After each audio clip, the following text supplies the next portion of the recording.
Sergeant Crumrine, Yeah. thank you so much for doing this again. We'll have you, just for the record, just say and spell your name Sure. and your title, please. Sure. My name is Sergeant Michael Wilmore Crumrine. Spelling on my last name is Wilmore-Crumrine.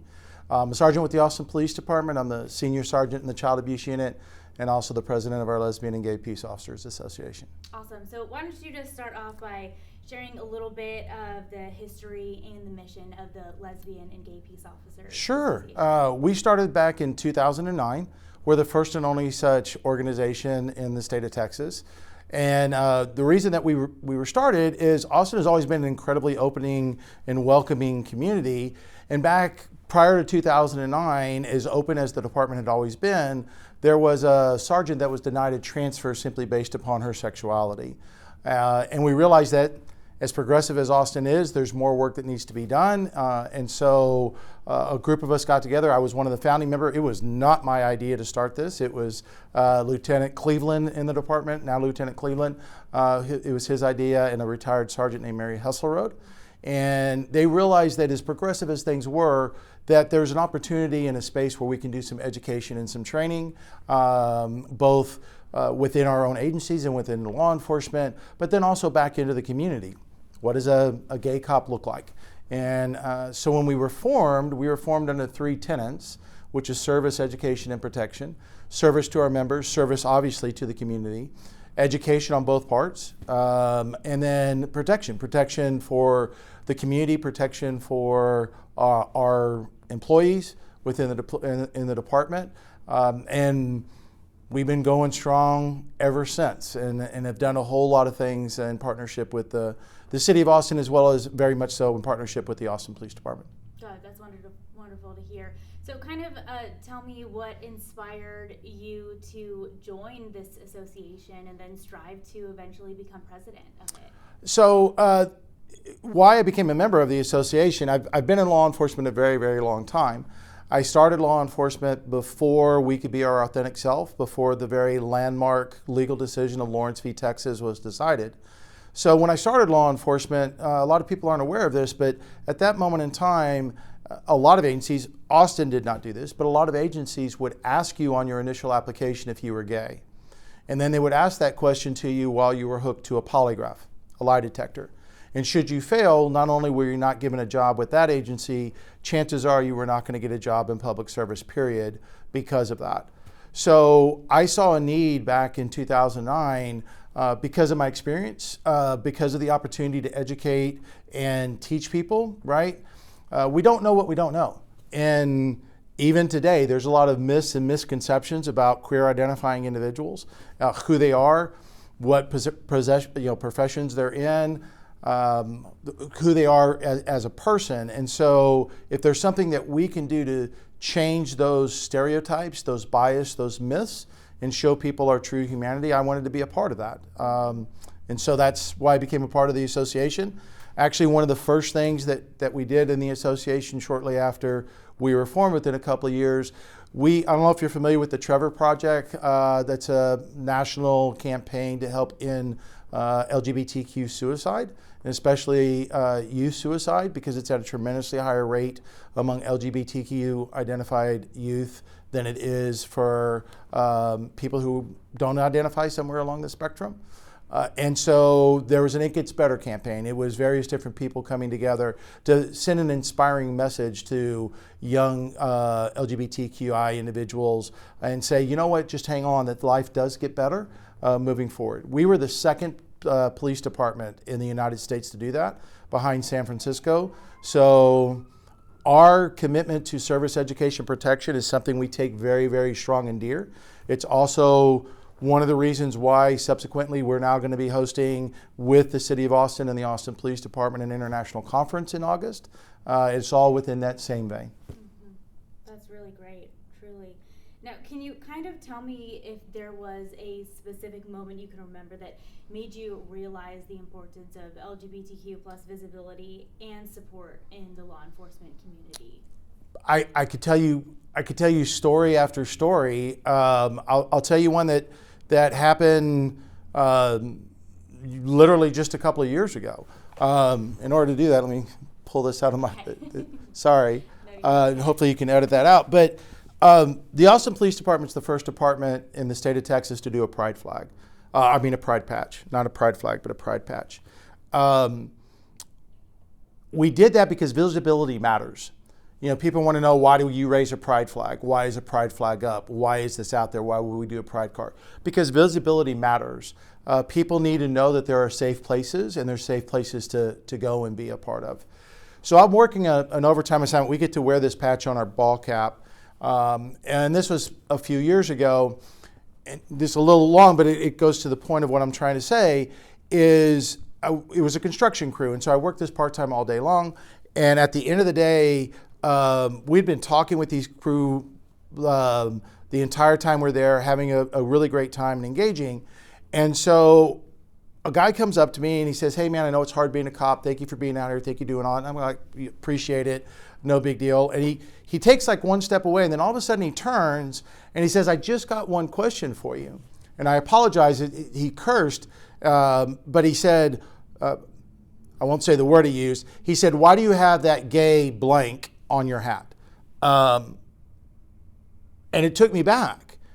And so the fact that somebody, number one, would be that bold to ask that question, but it offered an opportunity to have a dialogue. And as I'm there, I was able to tell them, well, because I'm a gay man, this man stumbled and backtracked and everything else. He's like, "I never saw a gay cop before. I've never seen one." And I'm like, "Yeah, you have. You just never had this. You didn't notice it before." He actually turned to one of his coworkers and he said, "You know what I mean? You know what I mean? I've never seen a gay cop before." And he's like, "Bro, you're on your own. My daughter's a lesbian." And so we had this nice dialogue. And what I was able to explain to him is, you know what I hope you take out of this is this. We are in every single profession, and you can never tell any one of us just by looking at us. So I can give you more and more examples, because somebody looks like me, maybe looks at a police officer, and they one, don't think that they see him. Number two, whether or not they equate whether that person is part of the community or not, they don't look at us as something that is safe. And that's the image I want to change. That's the image I want to work towards, because there is a tremendous amount of folks within the Austin Police Department, within policing period, that are very, very proactive in keeping the community safe, no matter whom they are, no matter how they identify, and are very sensitive to the needs of the queer community. So those are the reasons why it's important for us to do the things that we do, because if somebody is harmed by crime, we want to allow them to have an avenue where they can go ahead and access us and receive services and be treated with the exact same dignity and respect that everybody else deserves. Yeah, absolutely. So then I guess that's a good example of how police officers and the LGBTQ community and just the rest of the population is strengthening. I guess, so can you kind of talk about the other ways that the association is kind of working with the community to build that trust? Yeah, absolutely. Great question. A lot of the different things that we do, everything from we have a presence down on 4th Street. We have a presence down in the Warehouse District where a lot of the queer community comes for bars. The past several years, we've worked a program with the police department, fire, and EMS where we go into bars and we help teach the staff of bars how to respond should, heaven forbid, there be a hate crime incident, right? Or a mass casualty incident. And we provide the medical equipment and everything else so that they can respond in a timely manner. We've helped institute with the City of Austin the Austin Safe Place Initiative, which is a partnership between police agencies and businesses where if somebody felt like they were being targeted because as a hate crime because of who they are, they could go in that business and remain safe until the police could come and help them. We've done tons of training, reaching out at the academy. As far as I know, our academy probably teaches its cadets more about how to engage with the queer community in some of the unique situations that you would run into through sexual assault or intimate partner violence, because those dynamics are unique within the queer community, and providing those cadets and those officers with the tools that are necessary so they can effectively do their job and help protect other areas of the community. I think the biggest thing that's coming forward is the fact that we're hosting an international conference for LGBTQI criminal justice professionals in August. It's never been in the United States before. Of all the places, it happens every 3 to 4 years in different countries around the world. This is the 4th time it's ever being held, and of all the places, it's coming to Austin, Texas, because we want to work towards making things better within the community and building stronger ties between the community and us. And we realize there's still work that has to be done. Not every member of the community, of the LGBTQ plus community, right, is necessarily has a good, strong working relationship right now. We want to work towards making that better. Yeah, that's wonderful. Yeah, I know the last one was in Canada. The last one was in Melbourne. So the first one was in Amsterdam in 2016.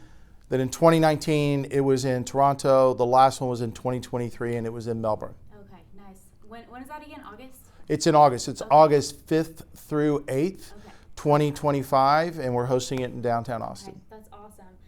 Well, I guess lastly, I kind of just want to ask you how your identity in the LGBTQ plus community has had an impact on your career in law enforcement, if you're willing to share, if there is any impact at all. Sure. No, there is. The impact is through just doing this job and being who we are and letting people see that humanity. It breaks down those stereotypes, right?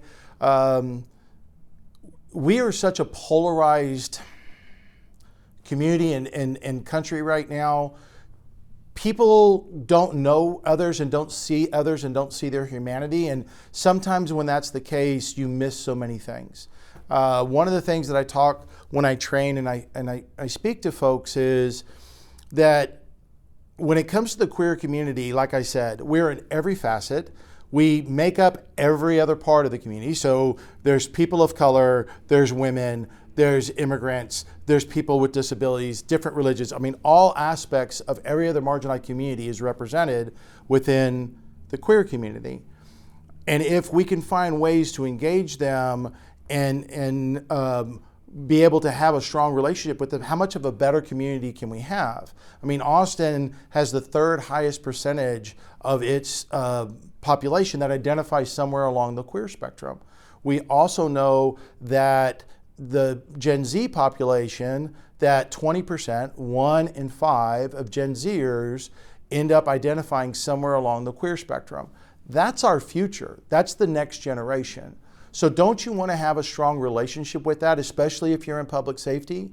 Because you want to be able to engage and understand that community, because that community may be the ones that are telling you information about other people that are harming other aspects of the community that may also be harming the LGBTQ plus community. Why, if we're trying to be good public servants, do you want to shut a door to that? You want everybody to be able to contact you and feel safe so that we can help keep everybody else safe in doing our job. So those are some of the different reasons why it is so important and how it's affected my life moving forward. Is just being myself, working in the career fields that I've worked in, right? I've had that opportunity to educate others. The queer community is similar in many, many aspects, almost all aspects of humanity, but there's some unique challenges, not challenges, there's a uniqueness with the community. And we as public servants need to be able to embrace everybody and be able to be a voice and protect everybody, because that's the oath we all took. We don't get to sit and pick and choose.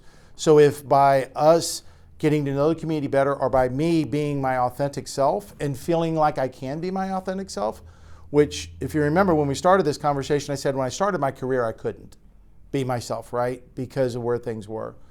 Then how much more disadvantaged are we in our role of being true public servants if we don't have that understanding of all of the different communities we have the pleasure of serving?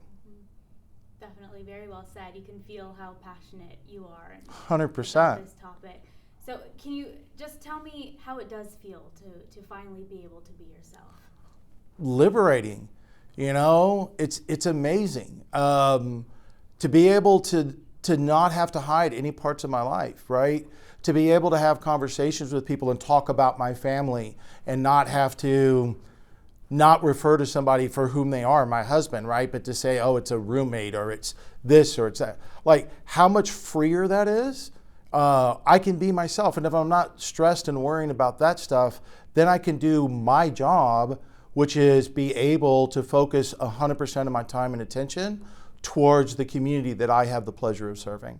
So it's amazing. I was just at a flag raising at the Commissioner's Court where they raised the pride flag and was able to walk into a group of queer identifying people, queer identifying Texans, and be myself and hug people and they hug me and be able to be seen and not having to hide any of that authenticity. It's amazing. And that's what I wish for anybody, no matter whom they are, to feel safe and secure in their space and safe and secure in Austin, because I'm the one of many that is charged with that, and I want them to be able to feel the same sense of freedom, the same sense of acceptance, and the same sense of belonging that I just witnessed. Yeah, absolutely. Is there anything else you want to include that I didn't ask that you feel is important? Yeah, I did want to talk about this very unique conference that's coming forward, right? So, people think of a criminal justice conference and they think, oh, it's just cops. It's not. The criminal justice system is vast. You have judges, you have prosecutors, you have advocates, you have pardons and parole, you have educators. You have a variety of people that are in this system other than just law enforcement. And the fact that we're able to bring an international group of people together for one purpose and one purpose only, which is how can we bridge the gap? How can we be better at bridging the gap in our own institutions, in the relationship between our institutions and the community, and how can we learn about more of this on a global basis? It is incredibly unique when you think of how historic this is, that of all places, Austin, Texas is going to be the premier that is going to be hosting this and having people come in from all over. I want folks to know about that because it celebrates what Austin is. It celebrates what community we've been able to build. And I think anybody in Austin will be honest with you and say, you know what, we still got work to do. It's not perfect. But there are people here that are willing to do the hard work. There are people here that are willing to go ahead and have those challenges. And that's what you're going to see in August. You're going to see people coming in from all over the world that want to do that. I think that's incredible that this is coming here and that we're creating this venue where we can learn from each other for the ultimate goal of how are we better public servants. That word and those public servants, those words mean a lot. And that's what we're all charged with on an international basis that come and do this job. That's why there's a kindred between a lot of us, because we want to do what we can to keep the community safe. And I think that's really incredible to have that opportunity. And I'm just so thankful that everybody in my chain of command, from me all the way up, to the mayor and above them, right, want this to happen. They're all in giant support of it. They're all super excited about it. And I'm just thankful for that, so that we get to showcase how amazing Austin, Texas is, and create a welcoming, happy environment where people can have an honest conversation and learn best practices moving forward. Yeah, it is exciting. It is. A big deal. It is. Yeah. So thank you. Of course. Were you able to get a two-shot of us, or can you? Yeah, I can get a couple of okay. fast. That's all right. Perfect. Yeah, we'll just get Good. a couple